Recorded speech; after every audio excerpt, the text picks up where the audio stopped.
మనకు మనమే మంచి వాళ్ళు అనుకోవడం అతిపెద్ద మూర్ఖత్వం. మనం నిజంగా మంచి వాళ్ళం అయితే అది ఎదుటి వాళ్ళ నుండి ఒక ప్రశంసగా రావాలి. కానీ మనకు మనమే దాన్ని అనుకుంటే దానికి విలువ ఉండదు. ఒక రోజు ద్రోణాచార్యుడు అందరినీ పిలిచి, మీలో ఎవరెవరు ఏ విద్యలో ప్రావీణ్యాన్ని సంపాదించాలని నిర్ణయిస్తాను. ఒక్కో వ్యక్తికి ఒక్కో నైపుణ్యం ఉంటుంది. మీలో ఉన్న నైపుణ్యాన్ని తెలుసుకొని పైకి తీస్తాను అని భీముని పిలిచి, కత్తి, గొడ్డలి, ఈటే, బాణం, గద, వీటిలో నీకు ఏ ఆయుధం కావాలని అడిగాడు. ఆచార్య, నా చేతికి కట్టి పట్టుకున్న ఒక చీపురు పుల్ల పట్టుకున్నట్లే ఉంటుంది. నాకు గద ఇవ్వండి, కొండనైనా పిండి చేస్తానని భీముడు అన్నాడు. అది చూసిన దుర్యోధనుడు, పాండవుల్లో బలవంతుడు భీముడే, వానికి పోటీగా నేనే ఉండాలి కాబట్టి నాకు గదే కావాలనుకోని అతను గదనే తీసుకున్నాడు.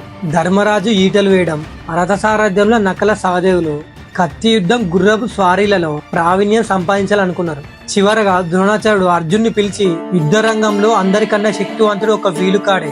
ఎందుకంటే ఏ ఆయుధంతో పోరాడాలన్నా శత్రువు మనకు 2 అడుగుల దూరంలో ఉండాలి. కానీ వీలుకానికి శత్రువు 1000 అడుగుల దూరంలో ఉన్నా కూడా మట్టు పెట్టగలుగుతాడు. ఏ ఆయుధమైనా దాని పని మాత్రమే చేస్తుంది. కానీ బాణం మాత్రం ఆయుధంతో పాటు మంత్రశక్తిని కలుపుకొని కూడా అస్త్రం అవుతుంది. ఒక్క బాణం 1000 బాణాలుగా మారి రణరంగంలో అందరినీ సంహరిస్తుంది. అస్త్ర విద్య, శస్త్ర విద్య ఇక్కడ నీకు మాత్రమే అబ్బుతాయి. ఇక్కడున్న 105 మందిలో ఆ వీలుకాడికి అర్హుడు నీ ఒక్కడివే. దానికి కావాల్సిన సహనం, ఓర్పు, పట్టుదల, ఏకాగ్రత, ఇవన్నీ నీలో మాత్రమే చూశాను. వీరందరిలో గొప్ప వీరుడివి నీ ఒక్కడివే అవుతావు. అలా అనేసరికి దుర్యోధనుడికి భయం మొదలైంది.